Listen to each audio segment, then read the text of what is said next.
और अगर उनके ऊपर लगाम कस रखी है तो वो बिना गुरु के भी काम करते रहते, वो पता चल जाएगा तो सस्पेंड कर देगा, मालूम पड़ेगा तो ऐसा कर देगा, वहां तो रिपोर्ट चली जाए, तो डर के मारे काम होता है। इसलिए बस में चाहिए। नेत्रोदकम प्रयात मनम श्रोत्रो हो यथा वाणी विनायक। आंख नाक कान मुंह ये सब बस में चाहिए तो झगड़ा घर में है ही नहीं, फिर कभी पिटाई होगी नहीं आपकी। पर प्रॉब्लम कहां? कान बस में नहीं, बोली बस में नहीं। अब जान दो, ज्यादा नहीं कहता, दो से ही समझ लो।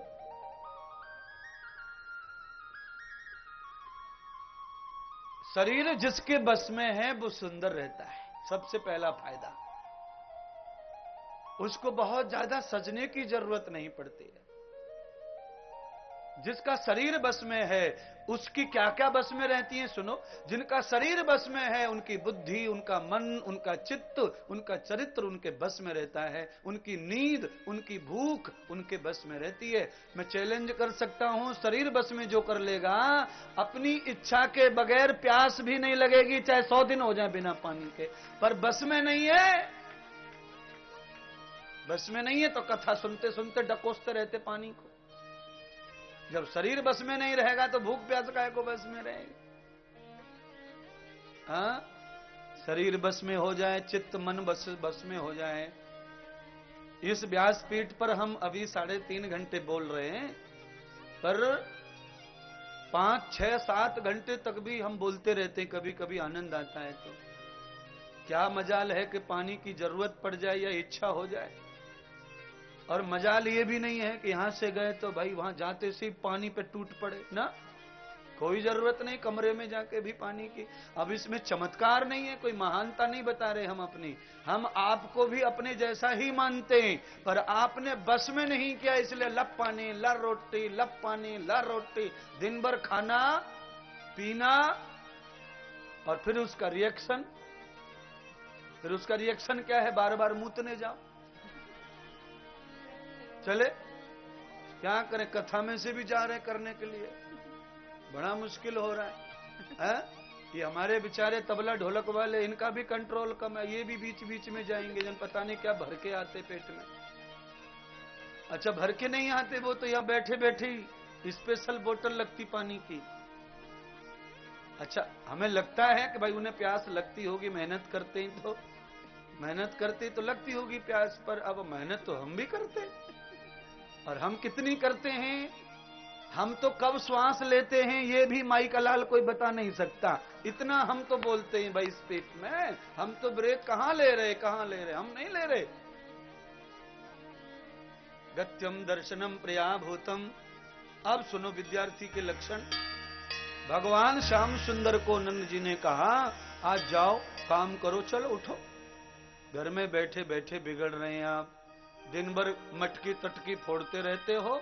एक बार जाओगे खेत में, शाम को लौटोगे, तो जब काम रहेगा तो फिर काम बिगड़ने वाला नहीं। अच्छा बताइए, आप दिन भर घर में रहें, दिन भर, रात में तो सो जाते हैं, सुबह से शाम तक घर में बैठे रहे तो क्या करेंगे? अंदाजा तो बताओ, आप क्या करेंगे? फिर कुछ नहीं करेंगे। जब बीवी किचन में घुसी पड़ी है, काम कर रही है, वहां जाके पति भी खड़ा हो जाता है, क्या बन रहा है, क्या पक रहा है? तो वो तेरा थोपड़ा काम का न कट का घर में पड़ा रहता है, क्या पक रहा है? तो मिर्ची मसाले को टटोल के झगड़ा पैदा करने वाली बात है। जातम प्रवृत्त भूतश्च। सुबह 10 बजे से लेके शाम को 5 बजे तक हमें कठिन शरीर से परिश्रम करना चाहिए। खेती करो, मजदूरी करो, दुकान करो, व्यापार करो, नौकरी करो, कठिन परिश्रम।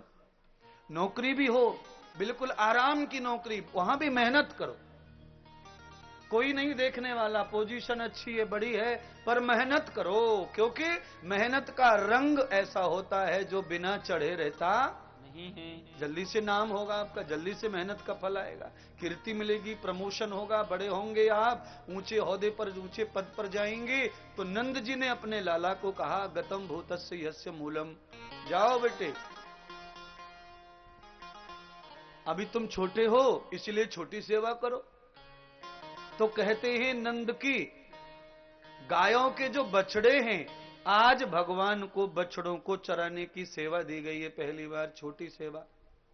अच्छा, बछड़ों की सेवा क्यों दी है भगवान को? क्योंकि बछड़ों से चोट का डर नहीं है, चोट का। बच्चे बच्चे दोनों खेलें तो चोट का डर नहीं है। बड़ी गैया मैया कभी कभी डर के मारे भागती दौड़ती हैं तो कुचल देती हैं, पैर रख देती हैं। तो नंद के लाला आज गैयन के बछड़ों को चराने की सेवा ले रहे महाराज, बछड़ों की सेवा। इसीलिए लिखने वाले ने यही लिखा है, छोटी छोटी गैया। गाना नहीं गाना, दूसरे गाएंगे, पुराना हो गया। सब गाते, हमारा है नहीं, इसलिए हम तो हर कथा में गाने से पहले कह देते कि हमारा लिखा हुआ नहीं है। बछड़ों के साथ भगवान को जंगल में आज विदा किया गया है और संस्कार हुआ। अंडतम कृत्वम सेवा गति भूतश्च। पहली बार हमारे घर से कोई अच्छे काम के लिए निकलता है तो मां उसको दही और शक्कर खिला के भेजती है, मीठा मुंह करा के। अच्छा, दही और शक्कर का बड़ा सगुन माना गया है। दही में क्या गुण होता है? दही में गुण होता है नजर रोकने का। राई में क्या गुण होता है? नजर रोकती है। नमक में क्या होता है? नजर रोकती है। लाल मिर्ची नींबू में क्या होता है? नजर रोकते हैं। क्यों रोकते हैं? क्योंकि इनमें यूरिक एसिड और सल्फाइड पाया जाता है, सल्फेट। और जहां यूरिक एसिड और सल्फाइड की मात्रा अधिक हो जाती है वहां किसी की नजर लगती नहीं है। लग जाए तो उतर भी जाती है। जैसे कढ़ाई को नजर लग गई अग्नि की, कढ़ाई जला दी, अब ये कढ़ाई की नजर उतरेगी कैसे? तो नमक और नींबू और राख तीनों मिला के घिस दो कढ़ाई में, पहले जैसी नई हो जाएगी और काली नजर, काली नजर। कढ़ाई को भी नजर लग जाती है। हाँ, मैंने परसों बताया नहीं कि दाल जल गई तो नजर ही लग गई उसको। हाँ, कढ़ाई को नजर लग गई महाराज। अब नजर उतरे तो कढ़ाई सुंदर हो जाए। कैसे उतरेगी? तो मैंने आइडिया बताया, थोड़ी राख, मिट्टी, नींबू और नमक, तीन मिश्रण कर लो और रगड़ दो, काम खत्म हो गया। किसी बालक को नजर लग गई तो ये तीन चीज ले लो, राई, नमक और नींबू, बालक को रगड़ दो, उसके ऊपर से उतार लो, नजर बाहर आ जाती है। अच्छा, नजर होती क्या है? नजर क्या होती है? नजर एक शक्ति का नाम होता है जिसे लोग अंग्रेजी में पॉजिटिव एनर्जी मानते हैं। पर हमारा जो शरीर है अनायास एनर्जी को लेकर अस्वस्थ हो जाता है। इसको नित्य एनर्जी चाहिए, जो इसे हवा पानी से, धरती से और भोजन से प्राप्त, व्यायाम से प्राप्त होती है। उस एनर्जी को शरीर एक्सेप्ट करता है। पर जो किसी के प्यार से मिलती है उसको शरीर एक्सेप्ट करता नहीं, उसको ही हम नजर बोलते हैं। बस उसको निकाल दो, फट से निकल जाती है। ये वैज्ञानिक फॉर्मूला है, अंधविश्वास नहीं करना इसको। हाँ, बड़ा मुश्किल का मामला है महाराज, समझना बात को। हाँ, भगवान जैसे ही छोटे बछड़ों के साथ निकले हैं और जंगल में बरसा ने वृंदावन के बीच में गैया चरा रहे हैं, बछड़ों की सेवा कर रहे हैं ठाकुर जी। तो भगवान के साथ कौन कौन है? तो कहा वो सब 11 सखा हैं, जिनमें भगवान शंकर भी शामिल है महाराज। सारे सखा। एक और नई कथा सुनाते हैं आज, जो पहले कभी नहीं सुनाई है। वैसे तो अभी जो जो सुनाई है शुरू से लेके ये भागवत में मैंने कभी नहीं सुनाई। आज उद्घाटन हो रहा है यहां पर कथाओं का। बाल लीलाएं रोज सुनाता हूं, पर बाल लीला कोई एक हो तो गिनती करूं, मेरे पास खजाने की कोई कमी नहीं है कि भागवत इतनी बड़ी है कि आप जितना नया सुनाओ उतना ही नया है। समम पुष्टम गति भूत्वाम तदम दर्शनम प्रयात्मनः।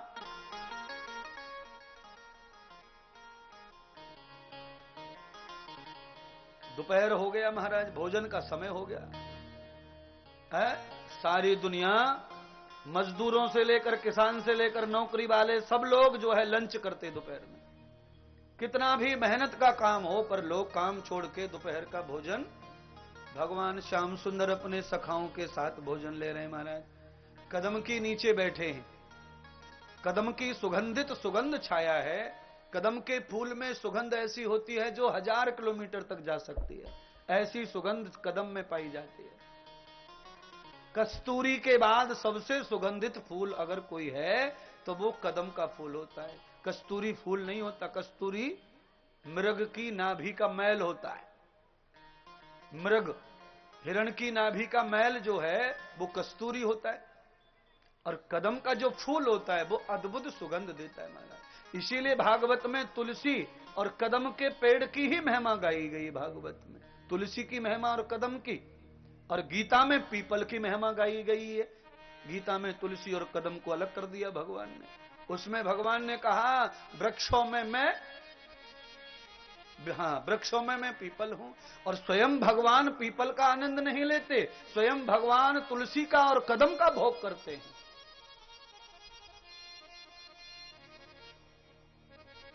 कदम और तुलसी ये दोनों ऐसे वृक्ष हैं जिनके शाखाओं में दूध नहीं होता।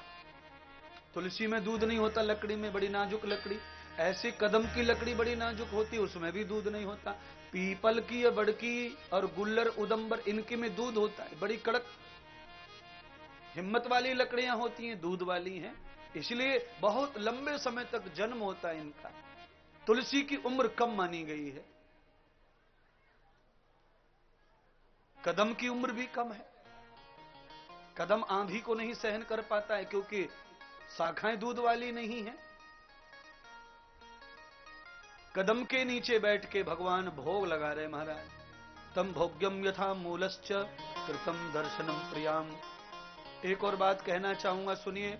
रामायण में राम जी ने जो लीलाएं की हैं, उन लीलाओं के बिल्कुल विपरीत लीला भगवान ने भागवत में की हैं। बिल्कुल विपरीत, बिल्कुल विपरीत। देखो, रामायण में भगवान राम जन्म लेते हैं, तब से लेकर के मृत्यु पर्यंत भगवान राम अपने माता पिता गुरुजनों के चरणों में बैठते हैं, और कृष्ण अवतार में भगवान जन्म लेके ही माथे पर बैठते पिता के। इतना फर्क है कृष्ण अवतार में, राम अवतार में। सुनो, राम अवतार में भगवान राम के लिए सब महिलाएं रोती हैं, सॉरी, भगवान रोते महिलाओं के लिए। सीता खो गई, राम रुदन मचा रहे। कैकेयी ने 2 वरदान मांग लिए दशरथ से, राम रो रहे मां के लिए, बाद में अपनी पत्नी के लिए, सबरी के लिए। भगवान पत्नी के लिए रो रहे हैं, और कृष्ण अवतार में भगवान के लिए पत्नियां रो रही हैं। बड़ा मुश्किल है। सब कुछ एकदम अलग अलग भगवान ने लीलाएं रची। राम अवतार में भगवान जब बाल लीलाएं करते हैं तो भगवान माखन को और मिश्री को सबको बांट के खाते महाराज। सबको बांट के खाते हैं। और बांट के खाते हैं तो भगवान के मित्र कौन कौन हैं रामलीला में? तो रामलीला में भगवान के मित्र कौन हैं? तो कहा खगेंद्र, यज्ञेंद्र, सखा, काकभूषणी जी, जामवंत जी, हनुमान, ये सब उनके मित्र हैं, बाल मित्र हैं। अच्छा, बाल मित्र क्या होता है? बाल मित्र जो है थोड़ी पढ़ाई लिखाई के बाद में बिछड़ जाते हैं, अपना अपना संसार उद्योग उसमें चले जाते हैं, पर जब कोई विपत्ति का समय आता है तो बाल मित्र फिर से भी विपत्ति के काल में एक हो जाते हैं। राम जी के अवतार में ऐसा ही हुआ है। ये सारे के सारे हनुमान वगैरह सब उनके बचपन के ही मित्र हैं, एक ही अखाड़े में खेलने वाले मित्र हैं ये, पर ये सब अपनी अपनी लीलाओं में बिछड़ गए। पर राम को जब संकट ने घेरा तो धीरे धीरे सब फिर से मिक्स हो गए महाराज। अवदंद भूतम तदम पुरुषम च मेधाम। अयोध्या के महल में भगवान राम बन के माखन मिश्री खाते, पर मुट्ठी भर के हाथ में लेके बाहर आते आंगन से, माँ बाप को पता नहीं चलता। राम से पूछा कहां ले जा रहे हो? तो कहा नहीं, मैं बाहर खाऊंगा। बाहर आके देखा तो सारे सखा पंक्ति बना के बैठे, भगवान सबको मर्यादा से भोजन करवाते माखन मिश्री का। अब सबको माखन मिश्री खिलाते भगवान। तो अद्भुत कथा राम की कही। तो जब भगवान माखन मिश्री खिलाते हैं तो उनके मुंह पे भी लगा रहता है, रामलीला में भी है। उनके चेहरे पर, भगवान राघव जी के चेहरे पर माखन लगाए, मिश्री लगी है, जो हाथों में था वो बांट दिया। भगवान शंकर जो यजेंद्र का सखा बने, उनके लिए आज पंक्ति में बचा नहीं। तो यहां अद्भुत लीला कैसी हुई, भगवान शंकर जो ग्वाल बने थे वो खड़े हो गए, भगवान के चेहरे पर जो माखन लगा था भगवान ने ऐसे कस के भर लिया और चेहरे को चाटने लगे, सखा सखा के चेहरे को चाट के माखन को ग्रहण कर लिया। तम गति भूतस्य योगम। राम अवतार में काकभूषणी जी को भगवान राम परोस के खिलाते हैं, और द्वापुर में भगवान जब कृष्ण बन के आए तो काकभूषणी जी रूप बदल के आए महाराज। क्यों? क्योंकि कलयुग में भगवान ने किसी को ऐसे खिलाया ही नहीं है। कलयुग में तो भगवान ने कहा कि तुम्हें खाना है तो छीना झपटी कर लो, नहीं तो तुम्हें माखन मिश्री मिलने वाला नहीं। यही लीला है भागवत की महाराज, छीना झपटी। तो काकभूषणी जी महाराज कौआ बन के आए हैं, और भगवान श्री कृष्ण कदम की डाल पर देखा कौआ बैठा है, पहचान लिया काकभूषणी है, पर भगवान दे नहीं रहे उसको, क्योंकि भगवान ने पहले ही कह दिया है राम अवतार की मर्यादा अलग है और कृष्ण अवतार की मर्यादाएं अलग है। भगवान ने कह दिया काकभूषणी जी आप भी पूरे काकभूषणी रूप में नहीं हैं, आप भी आधे अधूरे लेके आए हैं, तो अब आपको चाहिए तो आप अपनी इच्छा से मैंने जो आइडिया दिया वही करो, अब मैं दूंगा नहीं आपको। तो कहते ही भगवान ने ध्यान इधर उधर कर लिया जानबूझ के। जैसे ही मक्खन की मटकी देखी भगवान खाने में रुचि में लग गए, सारे ग्वाल वाल खा रहे हैं, काकभूषणी जी उड़ के आए और मटकी में चोंच भर करके ले गए महाराज। काकम कृत्वाम दर्शभूतम। राम अवतार में जो सखा थे वो कृष्ण अवतार में भी सखा हैं, पर मर्यादाएं चेंज हो गई। कलयुग का आगमन होने वाला है ना, तो उसके अंश द्वापुर में ही दिखाई देने पड़े, दिखने लगे। कलयुग कैसा होगा, तो द्वापुर में ही उसका प्रभाव दिखने लगा महाराज। ऐसा होगा कलयुग। कैसा होगा, तो कहा छीना झपटी वाला होगा कलयुग, पूरी तरह से छीना झपटी करके। प्रसाद भी आप बांटो, आज विश्वास नहीं तो आज ही बांट के देख लो। आप भागवत के बाद आज आप प्रसाद बांटने खड़े हो जाओ, अगर छीना झपटी ना हो तो मेरा चैलेंज है। कलयुग में छीना झपटी का मामला बचा है, इसीलिए ऑफिसों में जाओ, आप फैक्ट्रियों में जाओ, बाजार में जाओ, कहीं भी जाओ, सब छीना झपटी में लगे, किसका ज्यादा हाथ पड़े महाराज। चलिए छीना झपटी का ही कलयुग है, कोई बात नहीं है, पर मेरा मतलब है संसार के पदार्थों को छिनाने की भगवान ने आज्ञा दी है, तो भगवान की कथा और भगवान के भजन को भी छिना छिना के ले जाओ। इसके लिए कोई छीना झपटी नहीं करता है, इसके लिए छीना झपटी करो। तुमने कर ली ना कथा, अब तुम्हारा नंबर नहीं है, अब मैं करूंगा, अब मैं करूंगा, अब मैं लड़ो नहीं।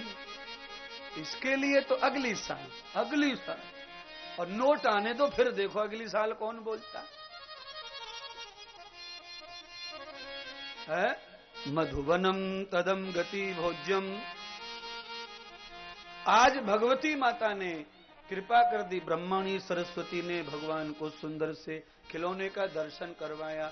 उसी समय भगवान ने बछड़े चराते चराते प्रसाद लिया और भगवान वहीं गौओं की सेवा में लीन हो गए और बांसुरी बजा करके गैयों को बुलावे हैं भगवान, बांसुरी बजा करके। चलिए एक भजन के साथ आनंद लेते हैं। ऐसी बांसुरी बजाई श्याम ने, निदिया चुराई श्याम ने, ऐसी बांसुरी बजाई श्याम ने, मेरी निदिया चुराई श्याम ने। ऐसी बांसुरी बजाई श्याम ने, मेरी निदिया चुराई श्याम ने। अरे मैं हुई दीवानी, अरे मैं हुई मस्तानी, अरे मैं हुई दीवानी, अरे मैं हुई मस्तानी। ऐसी बांसुरी बजाई श्याम ने, मेरी धुन बिसराई श्याम ने। हो ऐसी बांसुरी बजाई श्याम ने, मेरी निदिया उड़ाई श्याम ने। अरे मैं हुई दीवानी, अरे मैं हुई मस्तानी, अरे मैं हुई दीवानी, अरे मैं हुई मस्तानी। ऐसी बांसुरी बजाई श्याम ने,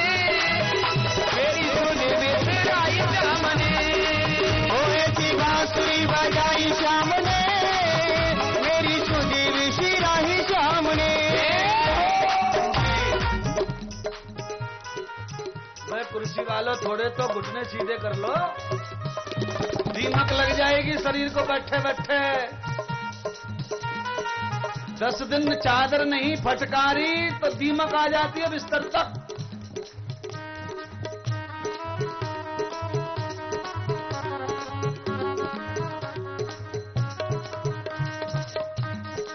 यहां से चले जाओ, कहीं नाचने की जगह नहीं है, कहीं नाच नहीं सकते भाई साहब। नाती, पापा, दादा, बहू, बेटा सब एक जगह नाच सकते हैं, वो एक ही जगह है, ये धर्मस्थल कथा, और कहीं नहीं मौका मिलेगा। ऐसी बांसुरी बजाई चामने मेरी खुद में मने, ऐसी बांसुरी बजाई चामने मेरी खुद में सिराही चामने।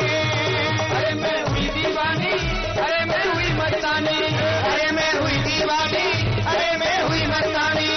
ऐसी बांसुरी बजाई चामने खुद में सिराही चामने, ओ ऐसी बांसुरी बजाई चामने मेरी खुद में सिराही चामने।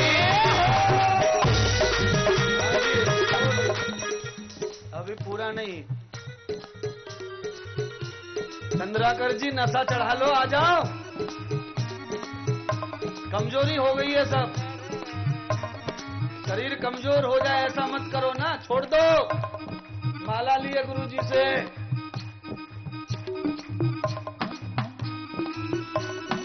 करंट कम हो गया है।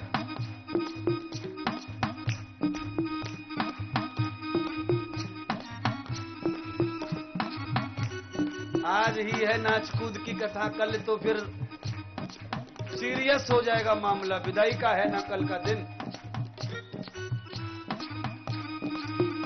आजू भाई साहब मौका मिले न मिले कथा करने का दोबारा, इसीलिए तुम भी आनंद ले लो। भगतानी को पकड़ लो, किधर है भगतानी? दिख ही नहीं रही, इधर लाओ उसको, सामने लाओ।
पड़ी कानन में, मुरली की धुन जब पड़ी कानों में, नींद ना आई जाओ मेरे नैनन में, ओ नींद ना आई जाओ मेरे नैनन में, नींद ना आई जाओ मेरे नैनन में, ओ नींद ना आई जाओ मेरे नैनन में। मेरी निदिया, मेरी निदिया, मेरी निदिया उड़ाई जामने, खुद बिसराई जामने, ओ मेरी निदिया उड़ाई जामने, मेरी खुद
कोई मजा नहीं मिलता है, नाचने से मजा मिलता है। कुर्सी छोड़ के आगे तो आई हैं, पर देख रही हैं कौन कैसा नाच रहा है। कर ले सो काम भजले सो राम है, समय नहीं पता कब क्या होएगा। बड़े बड़े हंसते खेलते संसार उजड़ गए भैया, कमा लो जो कमाना है। और एक ही जगह ऐसी है जहां राधा नाच रही है, गोपियां नाच रही है, तो महापुरुषों के साथ अपना भी पाप कम हो जाता है।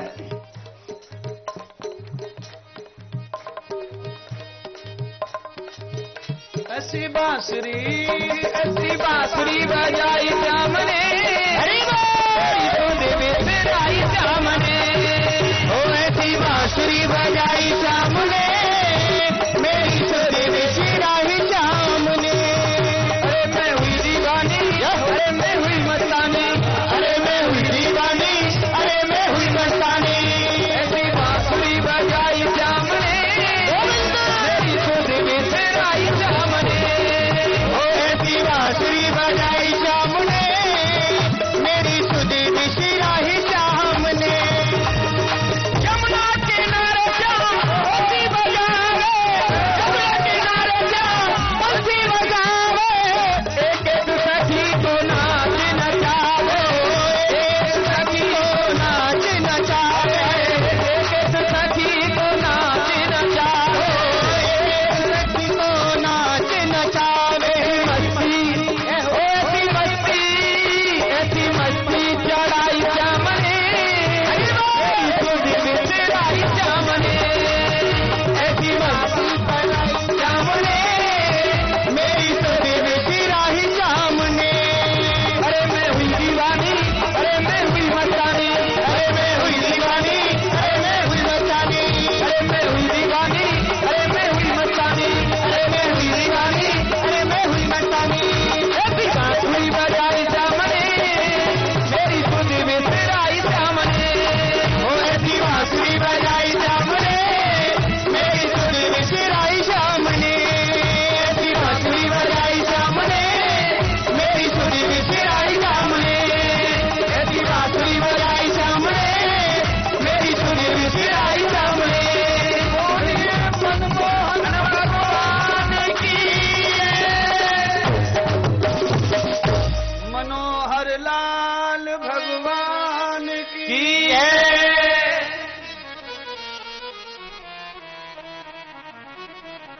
वासई बसति रागमूलम, वासई राग प्रवृत्ति च, रागै वासई यथा रागम प्रवृत्ति योग निवृत्ति। पहले भगवान ने प्रवृत्ति को धारण किया। प्रवृत्ति और निवृत्ति दो प्रकार के मार्ग होते हैं, और ये दोनों ही मार्ग वहीं जाते हैं, भगवान धाम। प्रवृत्ति मार्ग क्या है? संसार में होके भगवान को पाना, और निवृत्ति मार्ग है संसार को त्याग के भगवान को पाना। भगवान ने सभी ग्वाल वाल गोपियों को, गैया बछड़ों को पहले प्रवृत्ति दी।